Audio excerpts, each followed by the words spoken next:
surat Al-Fatihah, Ustaz. Masya Allah. Betul, Ustaz.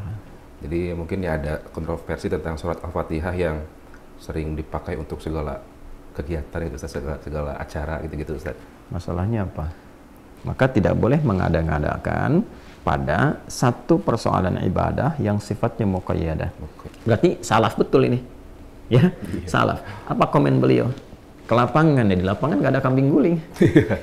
Yang ada ya Bob dan yang lainnya. Gitu dikonfirmasi.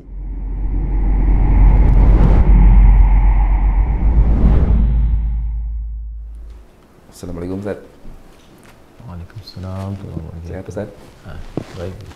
Alhamdulillah. Kabar sehat. Alhamdulillah, Ustaz. Alhamdulillah. Silakan duduk. Baik, Ustaz. Syukran, Ustaz. Masya Allah. Alhamdulillah. Dari mana Rizky? Alhamdulillah. Ada kerjaan, Ustaz, biasa. Ada kerjaan, betul. Tapi nggak kelihatan 2 hari kemarin. Ini lagi izin kemarin, Ustaz, ada apa namanya? Istri lahiran, Alhamdulillah, Ustaz. Masya Lahiran Allah. anak kedua. Anak kedua. Betul, Ustaz. Alhamdulillah. Laki-laki perempuan? Laki-laki, Ustaz. Laki-laki. Selamat, sehat semua ibu anaknya. Alhamdulillah sehat semuanya, Ustaz. Semoga Allah berkahi, dijaga dengan baik, dan jangan lupa akikah. Ya, akikahnya pakai ayam atau bebek?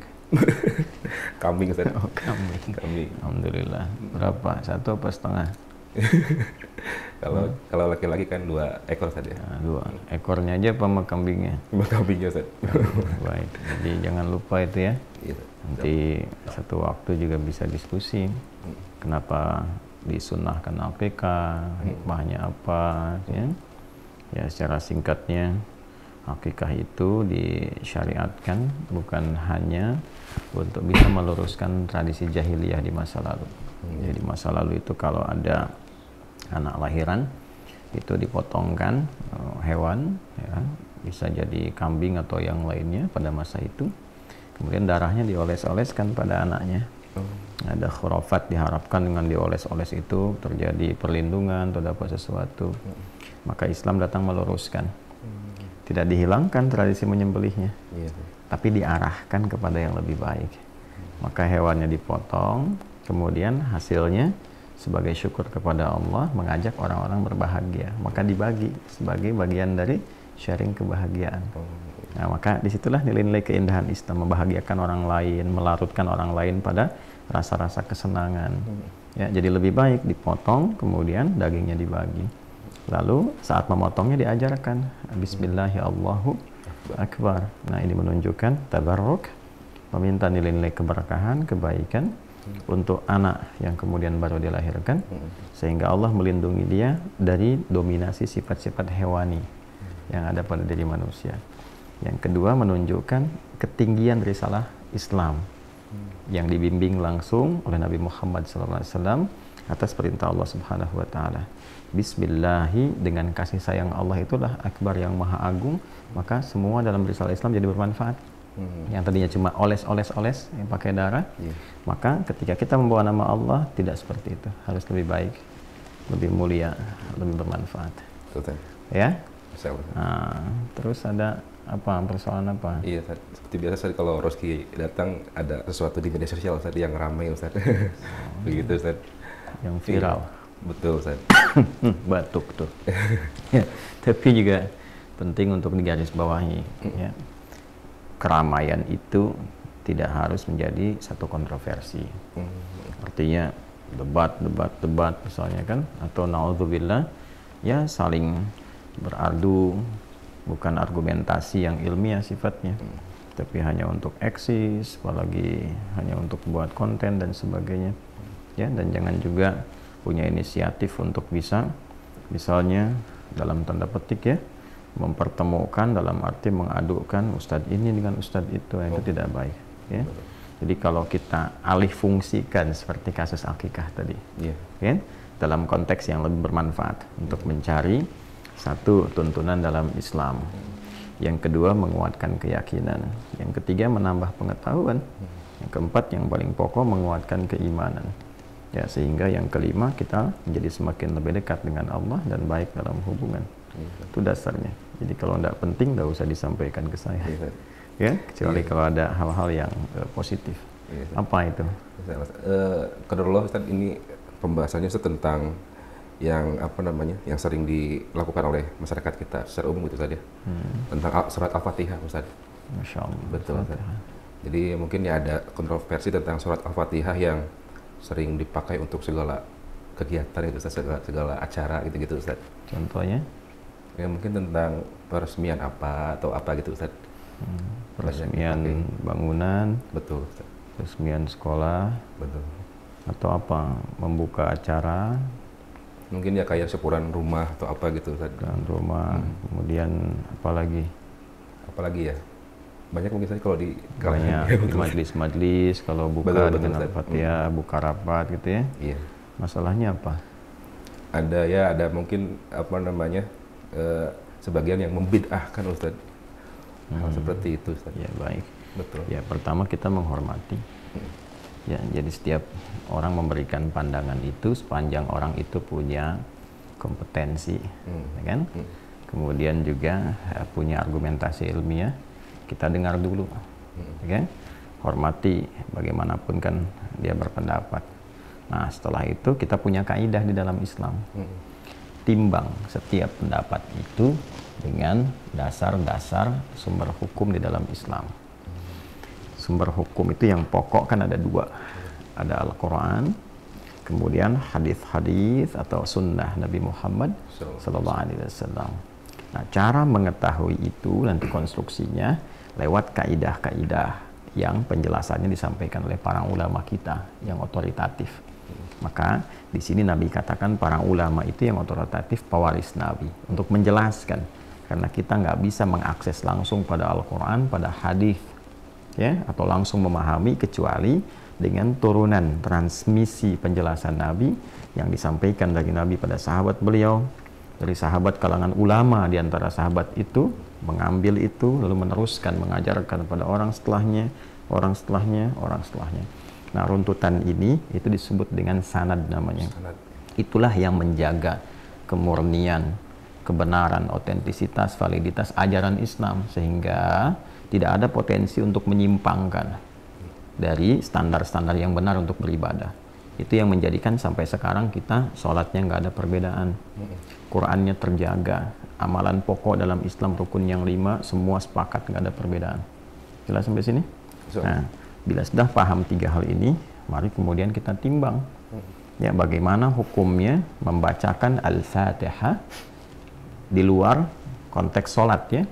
Baik, kan bisa dibaca dalam sholat, bisa dibaca di luar sholat. Di luar sholat itu yang tadi seperti Roski contohkan, ingin meresmikan bangunan, atau tadi saya tambahkan ingin membuka majelis misalnya, atau bahkan membuka rapat, pertemuan, dan sebagainya. Hukumnya bagaimana?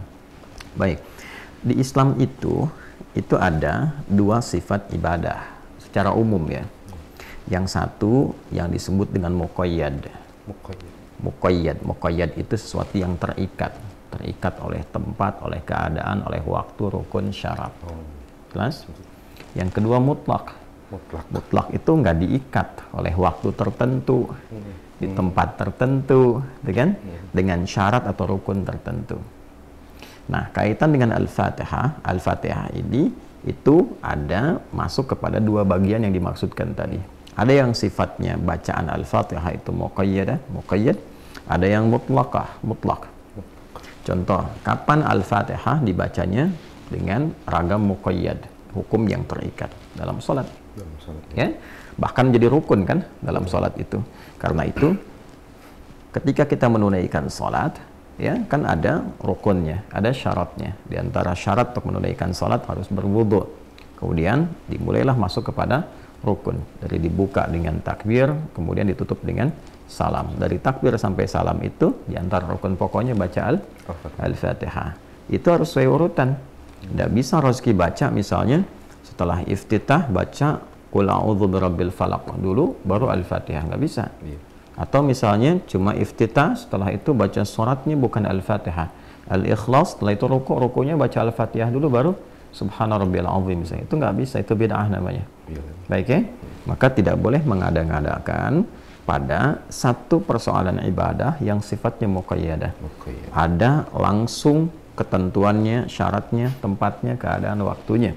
Karena itu pada sifat-sifat yang ibadahnya itu terikat muqayyadah, ibadah muqayyadah terikat dengan rukun, dengan syarat, tempat, waktu, ya, dan turunan lainnya, itu biasanya Nabi mencontohkan dengan detail dari awal sampai akhirnya. Dalam kasus salat ini bahkan Nabi langsung mengatakan sallu kama raaitumuni usalli. Salatlah kalian seperti melihat aku salat. Itu Nabi contohkan dulu. Ya, ada kasus itu di Sahih Muslim nomor hadis 397.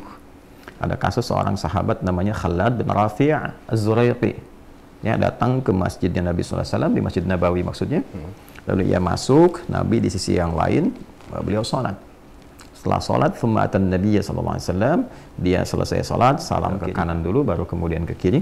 Dia datang kepada Rasulullah SAW, mengatakan, Assalamualaikum ya Rasulullah. Dijawab oleh Nabi SAW, Waalaikumsalam warahmatullahi wabarakatuh. Irja' salli fa innaka lam tusalli, atau kama qala Rasulullah SAW. Kata Nabi, kamu sholat lagi. Kan? Nah, singkatnya, fa'ada salatahu thalatha marrat, dia mengulang salatnya sampai 3 kali. Datang ke Nabi, Nabi tetap berkata dengan kalimat yang sama, kamu sholat lagi karena engkau belum sholat. Lalu dia berkata, ya Rasulullah, atau kama qala, ya Rasulullahi ma uhsinu ghairah. Ya Rasulullah, aku bisanya begini katanya. Ya alimni, dia merasa ada yang kurang tepat nih dalam sholatnya kan. Nah, maka mohon ya Rasulullah ajarkan aku. Maka diajarkanlah oleh Nabi dari awal sampai akhirnya. Nah ini pentingnya ibadah-ibadah yang diikat tadi, baik oleh waktunya, tempatnya, keadaannya, rukun, syaratnya. Maka penting ada contoh di dalamnya. Sifat ibadah itulah yang harus mengacu kepada apa? Contoh. Keluar dari contoh itu berpeluang mendatangkan bid'ah, sesuatu yang menyimpang dari tuntunan yang dicontohkan. Paham sampai sini? Baik, ini bagian yang pertama. Jadi sesuatu yang sudah ada contohnya, sesuatu yang terikat, maka tidak boleh keluar dari ketentuan dan itu. Di luar aspek muqayyadah ada yang sifat mutlaqah.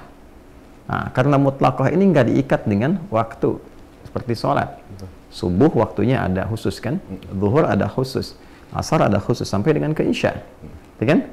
Nah, kemudian yang kedua ini tidak diikat dengan waktu, nggak diikat dengan tempat, di mana saja. Ya, sepanjang tempatnya baik, tempatnya suci, tempatnya bagus, bukan tempat-tempat yang terlarang sifatnya. Terus tidak diikat dengan rukun dan syarat tertentu.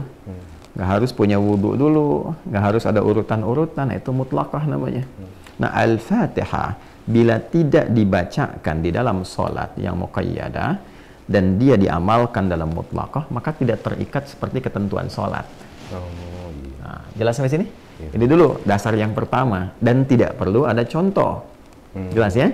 Kenapa? Karena dibuat umum oleh Nabi, bukan dibuat khusus, sehingga memudahkan setiap umatnya itu untuk menunaikan dalam keadaan-keadaan yang mungkin berbeda. Jadi penting untuk dipahami bahwa jangan sampai disimpulkan semua amalan itu mesti dicontohkan oleh Nabi. Jelas ya? Jangan disimpulkan demikian, karena Nabi pun memberikan 2 contoh. Contoh pertama yang terikat, contoh kedua umum. Nah, contoh yang terikat itu spesifik penunaian dari awal sampai akhir. Mesti ada contoh. Seperti tadi apa? Sholat. Ya, haji, khudhu anni manasikakum. Ya, kalian harus bermanasik seperti aku. Ambil contohku. Itu kata Nabi. Ya kan? Tapi ada yang Nabi memberikan fleksibilitas. Contohnya itu nggak spesifik Nabi contohkan, tapi disampaikan umum. Tuh, ya. Jadi untuk apa hikmahnya? Memudahkan, karena nggak semua aktivitas yang akan dikerjakan umat Nabi itu seragam semua. Ya. Nah, biasanya pada amalan-amalan yang oleh Nabi dibuat penunaiannya itu dipersilahkan secara umum ditunaikan, tapi amalnya serupa, berarti ada kemuliaan di amalan itu yang manfaatnya bisa didapatkan dalam berbagai aktivitas yang banyak. Itu poinnya. Ya.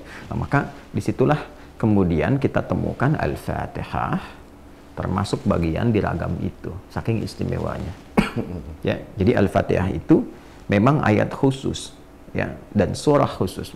Jadi saya katakan setiap ayatnya. Kalau saya katakan ayat itu setiap ayatnya.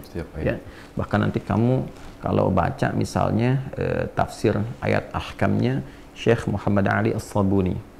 Itu saat menerangkan surah Al-Fatihah, beliau menyampaikan 10 keistimewaan yang diurai itu setiap ayatnya.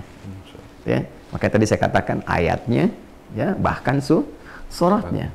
Itu memiliki keistimewaan yang sangat luar biasa karena hanya diturunkan semua keistimewaan yang terkandung di dalamnya kepada Rasulullah SAW. Jadi nabi-nabi sebelum beliau tuh nggak dapat itu. Ya, nanti ada dua. Coba cek di Sahih Muslim tuh. Coba di paling bawah, yang kita paling bawah tuh Sahih Muslim. Ya, saya tempatkan Al-Bukhari di atas, itu Sahih Muslim. Nah, coba nomor hadis 806.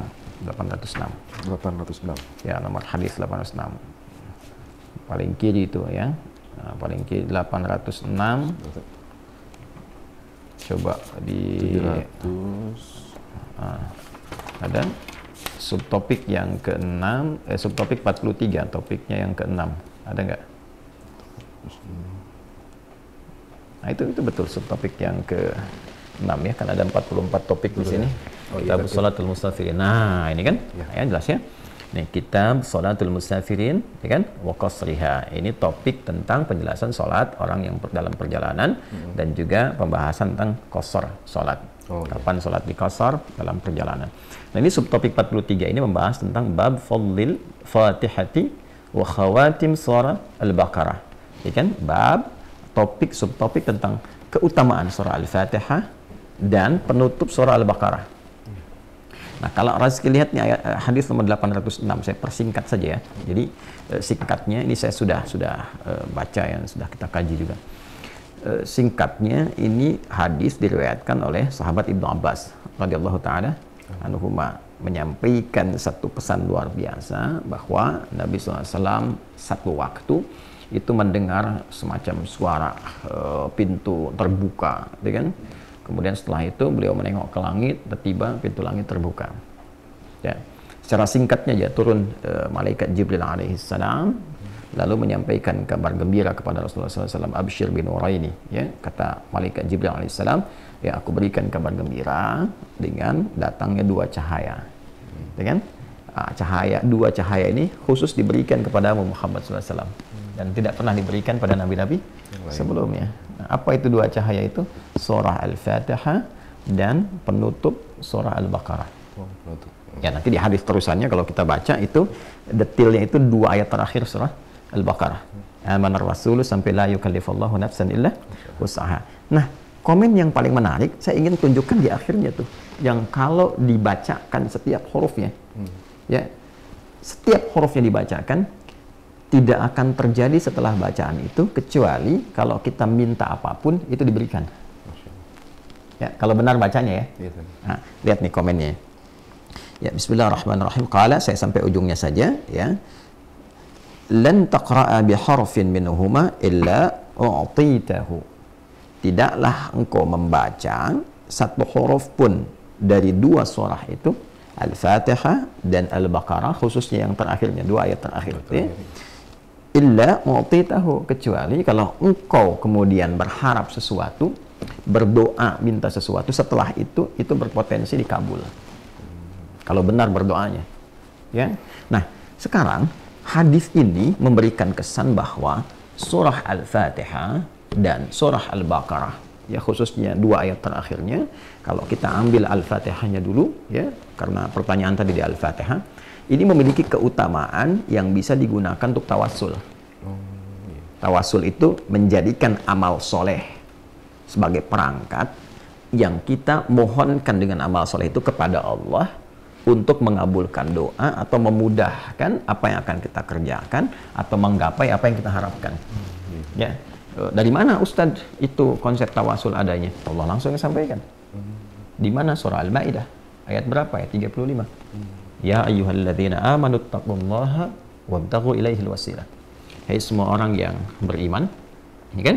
Tingkatkan takwamu kepada Allah dan carilah dengan amalan takwa itu wasilah. Wabtaghu ilaihil wasilah. Jadi kalau rezeki misalnya ingin sesuatu ya yang dimudahkan oleh Allah, mau kerja nih dapat kemudahan, istri mau lahiran tadi kan? Nah, biasanya fitrah kita kan minta berdoa kan? Ya kan? Nah, doa itu bagian dari tawassul. Amal soleh itu fitrah manusia kan? Kalau dia merasa lemah, dia minta kepada Allah kan? Kepada Tuhannya kan, Rabbul Alamin. Nah, doa ini bagian dari tawassul. Nah, apa yang dibaca dalam doa ini? Di antara sekian yang bisa kita bacakan dalam doa, surah Al-Fatihah. Nah, jadi Al-Fatihah ini bukan sekedar surah yang diturunkan, ya surah biasa, tapi surah ini juga bisa berperan sebagai wasilah, ya, yang kita bisa tawasulkan, memohon kepada Allah dengan bacaan surah itu, bahwa Allah mengabulkan hajat kita, mempermudah urusan kita, ya kan? Mengantarkan apa yang kita harapkan, mendatangkan apa yang kita inginkan. Itulah peran Al-Fatihah. Yang nerangkan siapa? Rasulullah SAW. Nabi dari mana? Malaikat Jibril. Kemudian yang meminta kita membaca itu, bagian dari tawasul, siapa? Allah langsung, Rabbul Alamin, Tuhan kita. Jelas ya? Nah, ini diantara rahasia kenapa kemudian Al-Fatihah dibaca dalam sholat. Fungsi sholat apa? Berdoa, kan? Ya, betul. Dia ada 5 fungsi sholat. Ya, yang paling pokok. Dan itu ada di dalam Quran. Di antara 5 ini, menariknya kita kan sholat 5 kali yang pokok kan? Betul. Yang fardu kan? Nah, 5 kali sholat, ada 5 keutamaan dalam Quran. Yang paling pokok tentang sholat. Di antara 5 itu, bila sholat kita benar, itu mempercepat terkabulnya doa. Contoh, Quran surah ke-3 Ali Imran ayat ke-38 sampai 39. Nabi Zakaria kan kisahnya viral kan? Ya kan? Sudah beranjak sepuh, rambut memutih, fisiknya letih, saat yang bersamaan belum dikaruniai keturunan kan? Betul. Baik. Apa yang dilakukan oleh beliau? Berdoa. Berdoanya dalam keadaan apa? Dalam keadaan sholat. Ya, tapi nggak boleh ngarang nebak-nebak. Ya kan? Iya. Dari mana taunya? Nah, kembalikan ke ayat tadi. Oh iya. Al-Baqarah, Ali Imran, Quran surah ketiga Ali Imran ayat 38 sampai 39. Hunalika da'a Zakaria rabbah. Di mihrab Maryam itu, di mihrab tuh, Nabi Zakaria berdoa, bermohon kepada Rabbnya, kepada Allah Subhanahu wa taala. Qala rabbi habli min ladunka dzurriyyatan thayyibah innaka sami'ud du'a. Ya Allah, banyak orang memvonis bahwa istriku tak mungkin punya keturunan. Secara medis, maaf, divonis monofos dan mandul. Karena itu aku bermohon kepadamu saja yang tidak punya batas dalam pemberian. Sifat Allah itu wahab. Kalau kita minta hab, itu pemberi tanpa batas. Engkau pasti mendengar doa hamba. Lalu turun ayat 39. Fanadathul malaikatu wa huwa qa'imun yusalli fil mihrab. Setelah doa itu selesai dilakukan, itu belum selesai sholatnya, baru doanya selesai. Oh, belum. Belum selesai sholatnya, ya, baru doanya tuh. Ya, tiba-tiba turun malaikat, sedangkan doa itu masih dipanjatkan, berdiri dalam sholat. Qa'imun yusalli fil mihrab. Sedang berdiri, masih berdiri, belum selesai sholat. Turun malaikat, ya, menyampaikan apa? Annallaha yubashshiruka bi Yahya. Allah kasih kabar gembira, doa kamu dijawab, kamu akan punya anak. Bahkan namanya langsung dari Allah, Yahya. Yang hidup mustahil, kata manusia, lahir dari rahim seorang perempuan yang divonis monofos dan mandul, itu bayi yang hidup, kata Allah, nggak ada yang mustahil bagiku. Jadi dan hidup dia. Ya, disebut dengan apa? Yahya. Ya, di bahasa Latin atau di Eropa dikenal dengan John. Ya, Yahya itu. Yohanes atau John. Ya kan? Yahya, Nabi Yahya alaihissalam. Itu terjadi, jawaban itu saat apa? Sholat. Berdoa dalam sholat. Karena itu semua nabi dan rasul, kalau kita baca, lihat amalan mereka, ibadah mereka, itu semuanya sholat. Nabi Isa sholat. Quran surah ke-19 Maryam. Kalau baca dari ayat 31 sampai 33 itu ditemukan. Kemudian Nabi Ismail alaihissalam sholat. Bahkan minta keluarganya sholat. Quran surah 19 ayat 55. Ya, wa kana ya'muru ahlahu bis shalah. Nabi Musa alaihissalam sholat. Quran surah ke-20 Thaha ayat ke-14, wa aqimis salata lidzikri. Jadi semua nabi, semua rasul itu sholat, dan dalam sholatnya itulah dia menuangkan hajatnya, berdoa. Ya. Nah, umat Nabi Muhammad SAW oleh Allah juga dimintakan lewat rasulnya, langsung dicontohkan. Rasul mulia paling agung, Rasulullah SAW, Nabi Muhammad SAW, diminta oleh Allah, diperintahkan menunaikan sholat, diajarkan oleh malaikat Jibril begini caranya sholat, dan di dalamnya ada permohonan hajat. Ya. Karena itu ketika ayat pertama yang membawa perintah sholat, ya, bukan menunjukkan tentang pendirian sholat, tapi membawa perintah sholat. Kalau pendirian itu biasanya dikaitkan dengan iman lalu mendirikan sholat. Seperti Al-Baqarah ayat 3. Alladzina yu'minuna bil ghaibi wa yuqimunas sholat. Kan? Itu konteks mendirikan sholat, kaitan dengan iman. Tapi ketika diperintahkan ya, sholat untuk ditunaikan, yang tidak dirangkai amalan lain seperti zakat, wa aqimus shalah wa atuz zakah, dan berdiri sendiri dalam salatnya, itu perintahnya disertai dengan permohonan hajat. Al-Baqarah ayat 45. Wasta'inu bis sabri was shalah. Wa innaha lakabiratun illa 'alal khashiyin. Jika engkau punya persoalan, punya hajat dalam hidup, terima dulu persoalan itu sebagai ujian dengan kesabaran. Terima, karena Allah menguji itu untuk meningkatkan kualitas hidup, bukan untuk merendahkan. Jelas ya? Lalu engkau minta solusi kepada Allah lewat sholat. Ya, bahkan kalau nanti ada hamba yang kurang yakin, imannya dipertanyakan. Karena itu di Al-Baqarah ayat 153 ditekankan lagi dengan kalimat imannya. Ya ayyuhalladzina amanu ista'inu bis-sabri was-shalah. Innallaha ma'as sabirin. Jadi kata Allah, wasta'inu, minta solusi, minta pertolongan dari hajatmu itu. Nah, menariknya saat kita tunaikan sholat itu, lalu kita katakan, ya Allah, engkau perintahkan aku meminta, aku lakukan sekarang. Ya kan? Dalam ibadah ini, dalam sholat ini. Anda kalau ingin merubah kalimat perintah, wasta'inu, menjadi kalimat permohonan, rubah menjadi nasta'in. Wasta'inu, jadi nasta'inu. Saya tanya, kita dalam sholat tuh baca nggak kalimat nasta'in? Baca. Nah, bacanya kapan? Di Al-Fatihah. Al-Fatihah. Iyyaka na'budu wa iyyaka nasta'in. Ya Allah, hanya untukmu, hanya kepadamu. Na'budu, aku beribadah, menunaikan sholat. Ya, karena di ibadah na'budu di situ maksudnya sholat. Ditemukan padanannya di Quran surah ke-20 Taha ayat ke-14. Innani anallahu la ilaha illa ana fa'budni. Kata Allah fa'budni, kita katakan iyyaka na'budu. Kan? Itu perintahnya. Fa'budni, kita bilang iyyaka na'budu. Kan? Nah, dari mana taunya itu salat? Teruskan ayatnya wa aqimis sholata. Jelas? Maka kita katakan iyyaka na'budu. Setelah itu wa iyyaka nasta'in. Dan hanya kepadamu ya Allah, aku sekarang punya persoalan, punya hajat, aku minta. Aku mohon. Nah, jadi, Al-Fatihah ini diantara keistimewaannya, bahkan perintah langsung dari Allah. Lalu contohnya langsung dari Rasulullah SAW untuk dipraktekkan dalam sholat sebagai wasilah memohon kepada Allah dari hajat. Karena itu setiap sholat itu hajat. Dulu orang-orang kalau punya hajat tertentu yang sifatnya spesifik, ya, itu dia sholat. Lu minta. Imam Al-Bukhari, ini kitab saya Al-Bukhari ini. Imam Al-Bukhari itu, ini menulis saya Al-Bukhari ada 97 topik. Kurang lebih lah ada sekitar 7.000 hadis kalau digabungkan semuanya. Itu setiap menulis satunya, beliau sholat dulu 2 rakaat. Satu hadis itu? Iya. 16 tahun ditulisnya. Di Masjidil Haram, jadi sebelum menulis itu sholat dulu. Kalau tenang, batinnya nyaman, merasa terdorong tidak ada masalah, nyaman, nulis. Kalau nggak tenang, nggak jadi. Sampai selesai di Masjid Nabawi di Al-Madinah Al-Munawwarah. Dan beliau membawa ini sebagai bekal untuk berjumpa Rasulullah. Nah, pasti bawa bekal apa tuh? Coba dengan sunnah. Dia jangan bawa kontroversi di hadapan Nabi. Masa di hadapan Nabi mau bawa sunnah bid'ah. Dia kan, ya, bawa amal. Ketika kembali itu bawa amal, bukan bawa perdebatan. Ya. Nah, yang mau saya katakan, beliau sholat dulu. Ya, mempraktekkan ini.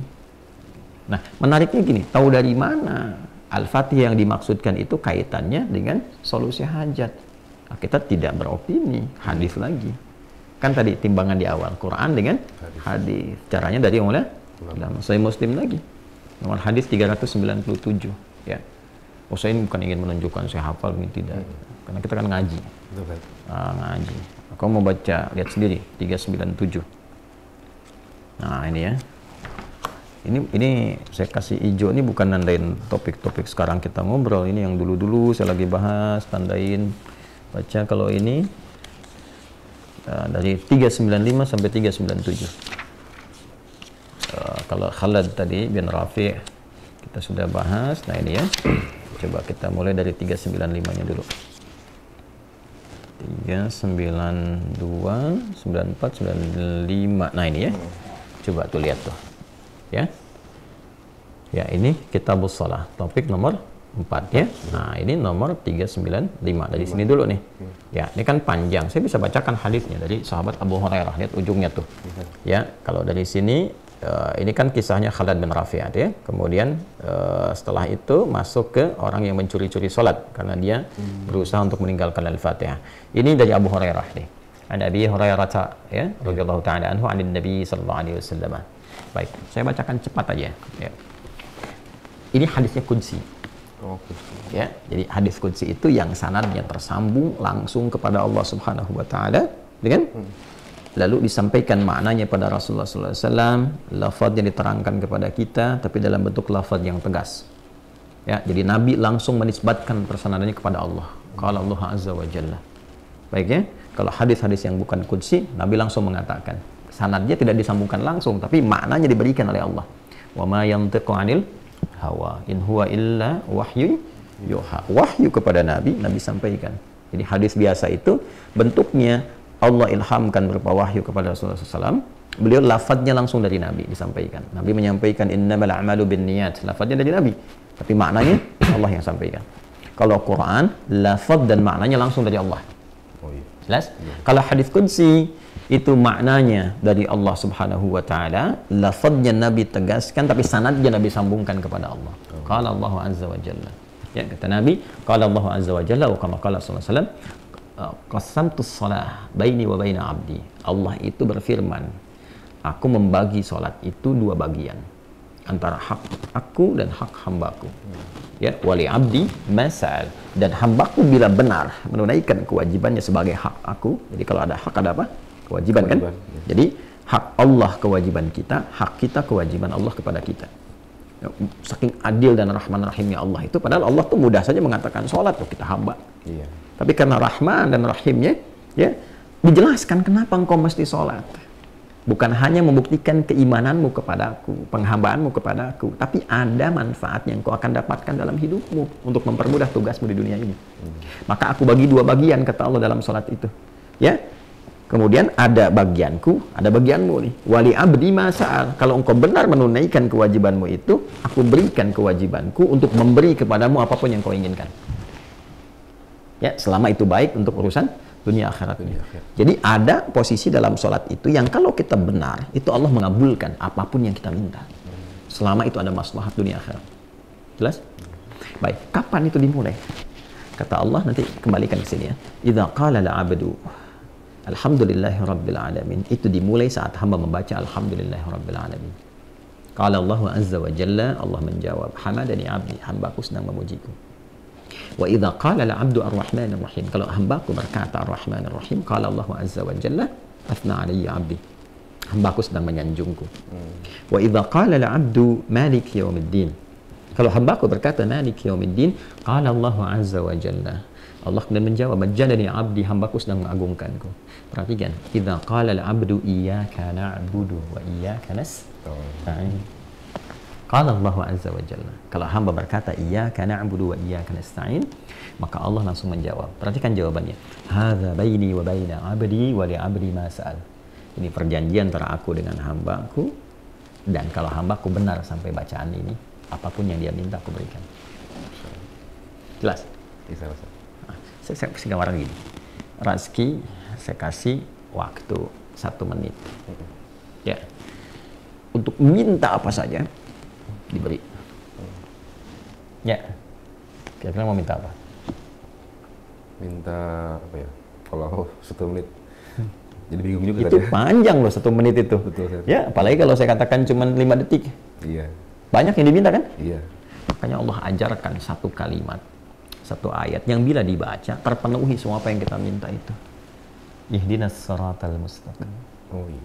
Siratal ladzina an'amta 'alaihim ghairil maghdubi 'alaihim walad dhalin. Itu permintaannya para nabi, orang soleh, orang siddiq. Itu ada di An-Nisa ayat 69. Wa may yuti'illaha wa rasulahu fa ulaika ma'al ladzina an'ama Allahu 'alaihim minan nabiyyin was-siddiqin wasyuhada'i was-shalihin. Wa hasuna ulaika rafiqa. Gitu. Jadi kembali ke sini saya ingin katakan Al-Fatihah itu istimewa. Karena istimewa, Allah perintahkan kita sholat baca Al-Fatihah. Di antara faidahnya apa? Manfaat keistimewaannya. Supaya saat baca itu kita punya hajat terkabulkan. Mudah. Itulah sebabnya Anda sholat dari subuh ke zuhur kan nggak mungkin nggak punya masalah. Ya kan? Maka ketika dimohonkan dengan benar, bacanya benar, kan? mohonnya benar, itu dikabulkan, dimudahkan. Makanya butuh contoh dalam ibadah muqayyadah itu. Jelas ya?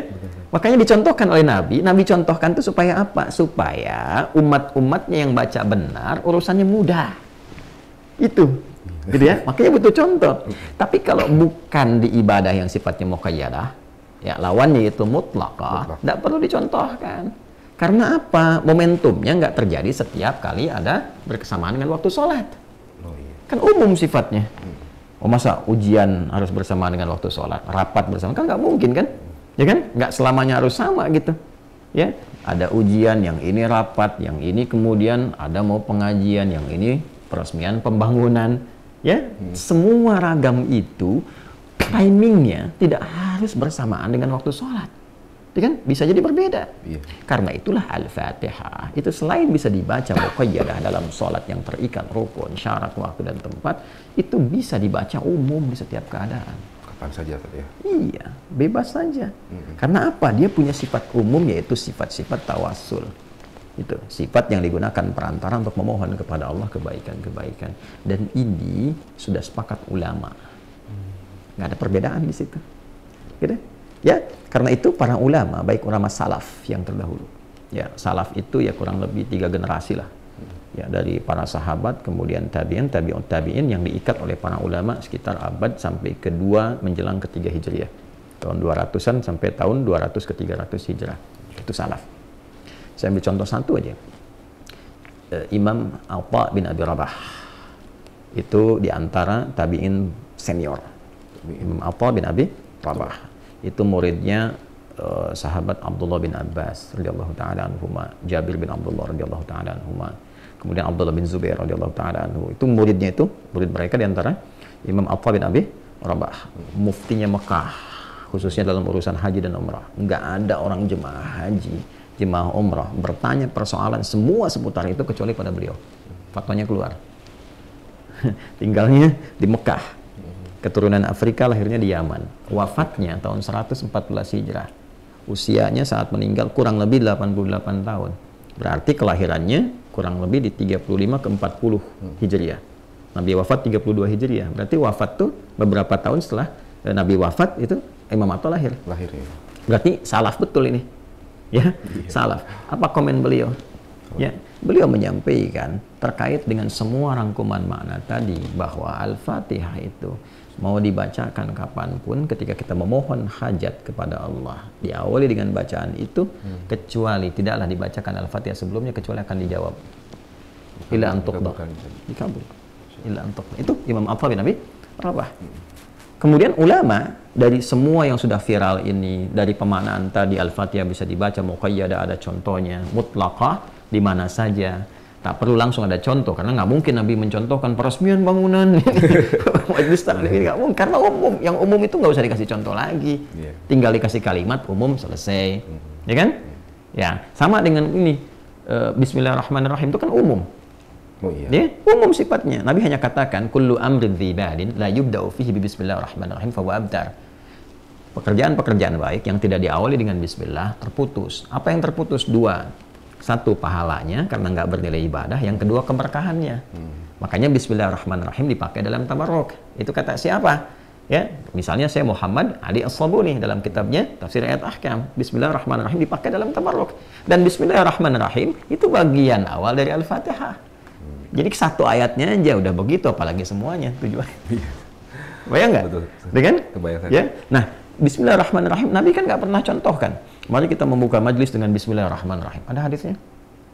Ya? Betul. Kalian mau kerja, mulailah kalian menanam kurma dengan bismillahirrahmanirrahim. Tidak kan? Iya. Gampang aja, Nabi nggak perlu contohkan karena ini umum sifatnya. Al-Fatihah sama. Nggak perlu dicontohkan pada yang sifatnya umum, tapi yang khusus yang diikat rukun, syarat, waktu, keadaan, itu mesti dicontohkan. Dari pernyataan ulama-ulama yang salaf tadi, kemudian melihat dari dalil Qur'annya, hadisnya, generasi setelahnya mengikuti. Nah, ikut namanya salafi. I-nya itu pengikut. Ikut kepada amalan orang-orang salaf terdahulu dengan gambaran mereka. Di antaranya siapa?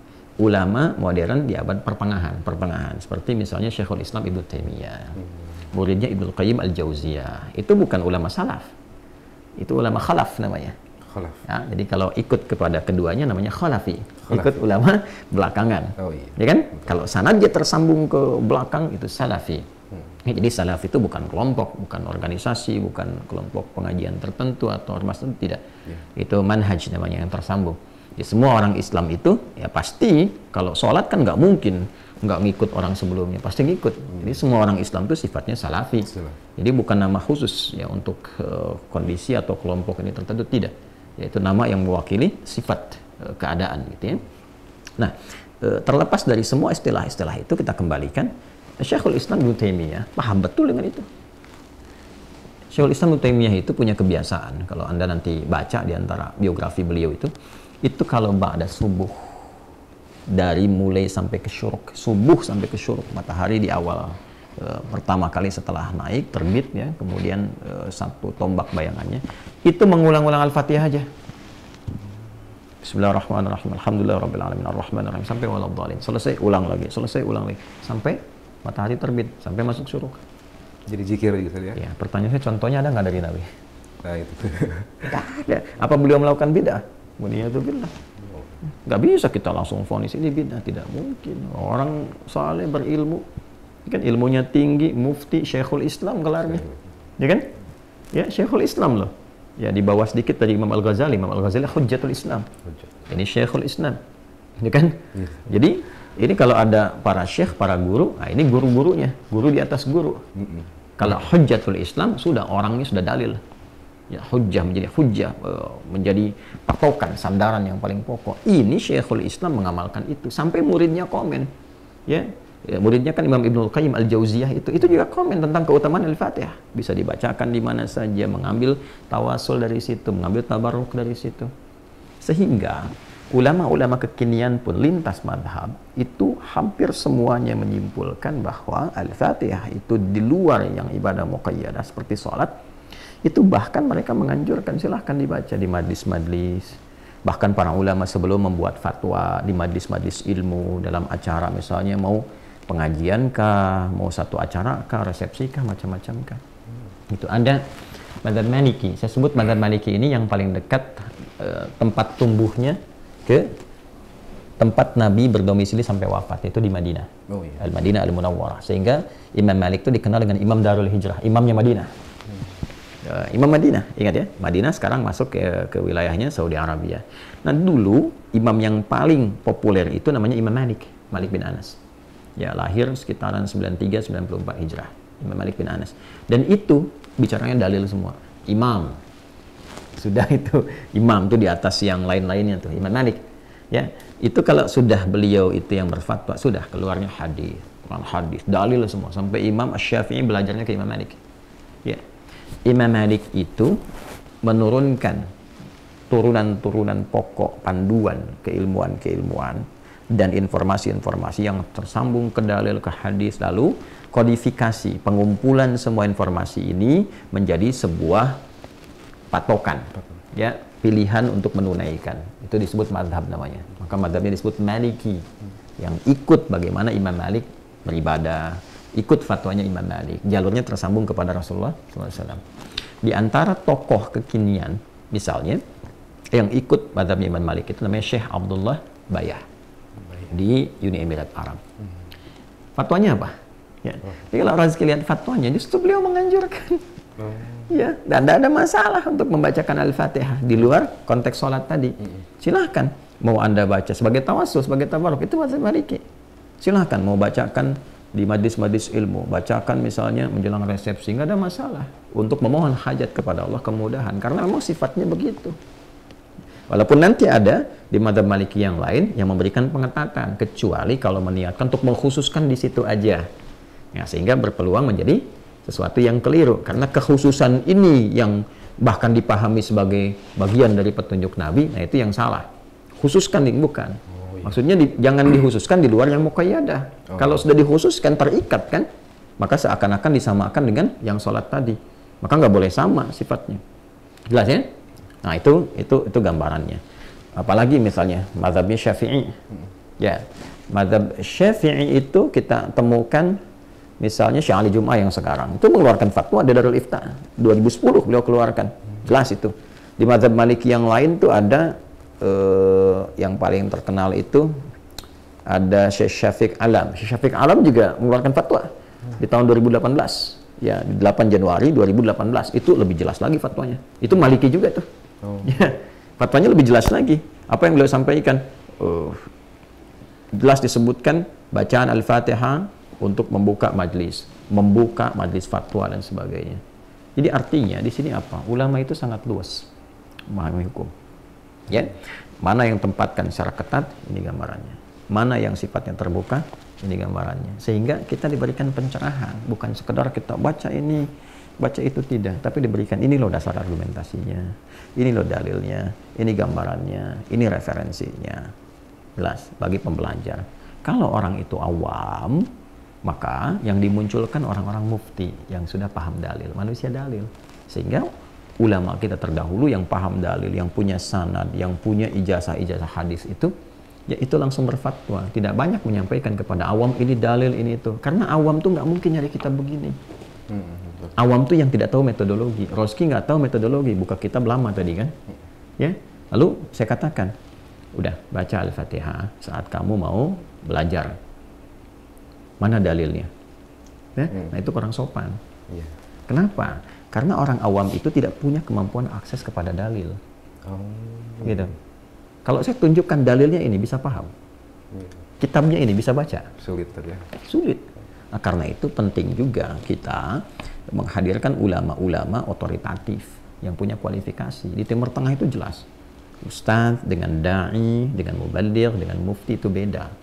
Kalau sudah mufti, jangan tanya dalil, itu nggak sopan. Kecuali kalau orangnya meragukan. Ya, nggak jelas. Kemarin-kemarin kok begini, sekarang jadi ustadz. Itu kita hormati dulu dan kita doakan supaya dapat kebaikan, mau belajar lagi. Tapi apa yang disampaikan ya penting untuk kemudian dilihat kembali. Dan bila ada ragam pendapat itu dihargai, tidak harus menjadi kontroversi. Nah, jadi kesimpulannya bacaan Al-Fatihah itu wajib dilakukan dengan contoh dari Nabi pada ibadah-ibadah yang sifatnya terikat hukumnya, baik rukunnya, syaratnya, tempatnya, waktunya seperti apa? Salat. Nah, dalam ibadah yang bukan muqayyadah, mutlaqah, maka diperlukan dalil petunjuk dari Nabi. Ya, walaupun ketika ada dalil itu tidak harus membutuhkan contoh dari Nabi karena keluasan sifat amalnya dan keragaman aktivitasnya. Keumuman. Iya, jadi jangan gunakan misalnya kaidah-kaidah yang di luar dari pakem ulama yang sudah memang ulama susun berdasarkan petunjuk Nabi. Itu bukan nyusun sembarangan. Jangan sampai Rosti berkata begini misalnya, kalau baik pasti dicontohkan Nabi. Nah, kalau benar pasti itu dicontohkan. Nah, itu bukan kaidah fikih dan nggak pernah ada ulama bikin kaidah begitu. Karena ulama tuh paham mana yang dicontohkan Nabi, mana yang tidak dicontohkan Nabi. Tidak semua yang baik-baik itu Nabi harus contohkan. Karena mungkin selera umatnya bisa berbeda, kondisinya nggak sama. Nabi nggak pernah contohkan makan daging bob. Ya, bob itu kayak semacam lebih besar dari kadal, kayak biawak. Biawak gurun pasir. Gitu kan? Apa hukumnya itu? Halal, karena Khalid pernah nanya, konfirmasikan. Khalid mau makan, tanya dulu. Tapi Nabi kan nggak selera. Nabi nggak contohkan makan, Nabi diam. Tapi Nabi nggak larang Khalid makan nggak dilarang. Itu takrir namanya. Ya, dalam ilmu tasyri' itu takrir, ketetapan Nabi boleh. Cuma kok Nabi nggak contohkan karena nggak selera. Nabi seleranya daging kambing, jadi nggak makan itu. Khalid silahkan makan. Khalid kenapa nanya? Karena Khalid itu orang perang, jenderal perang. Ke lapangan, ya di lapangan nggak ada kambing guling. Yang ada ya bob dan yang lainnya. Gitu dikonfirmasi. Jadi berarti salaf betul ini. Ya, salaf. Apa komen beliau? Terikat. Ya. Karena sifatnya apa? Terbuka untuk kemudahan. Jadi jangan sampai katakan, oh ini kalau baik pasti Nabi contohkan. Itu bukan kaidah fikih. Dan tahu nggak yang paling dahsyat? Itu sesungguhnya kaidah di orang-orang jahiliyah waktu itu. Ada di surat Al-Ahqaf ayat 11. Wa qala alladziina kafaru, dan orang-orang kafir itu komen lil ladziina amanu, kepada orang-orang yang telah beriman.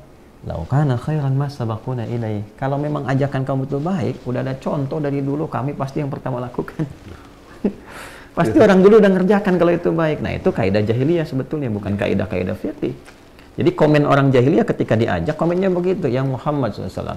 Ya kan? Hei orang-orang pengikutnya, kalau yang ente bawa itu baik, orang dulu udah praktekkan. Nah, Ya, cuman karena dulu nggak praktek kan kami nggak ikut kamu. Nah, itu kaidahnya. Nah, Jadi itu bukan ya. kaidah fikih, karena itu nggak bisa dipakai dalam hukum fikih. Nah, itu pentingnya ngaji, pentingnya belajar. Tapi dengan ini pun tidak boleh merendahkan orang lain. Jadi kita belajar ibrahnya itu sebagai apa? Nah, sebagai wasilah mendapatkan ilmu. Dan tetap kita menghormati. Ya, jadi jangan sampai ada satu gambaran dalam hati untuk menjatuhkan orang lain. Ya, untuk merendahkan orang nggak boleh. Karena orang pun sesungguhnya sedang belajar untuk menemukan yang benar. Disitulah kemudian kita dengan izin Allah memohon kepada Allah untuk bisa memahami dan bisa diizinkan oleh Allah memberi pencerahan dengan garis yang senafas dengan petunjuk Rasulullah SAW. Paham? Insyaallah, Ustaz. Insyaallah. Sudah? Alhamdulillah, Ustaz. Udah jadi apa? Jadi tahu bagaimana menyikapinya, Ustaz. Jadi insyaallah. Alhamdulillah. Sudah paham? Insyaallah, Ustaz. Al-Fatihah. Bismillahirrahmanirrahim. Alhamdulillah rabbil alamin arrahmanir rahim maliki yaumiddin. Iyyaka na'budu wa iyyaka nasta'in ihdinas siratal mustaqim siratal ladzina an'amta 'alaihim ghairil maghdubi 'alaihim waladdallin. Allahumma faqihna fid din wa 'allimna ta'wil. Sallallahu alaihi wasallam Muhammad wa ala alihi wa sahbihi ajmain. Alhamdulillah rabbil alamin.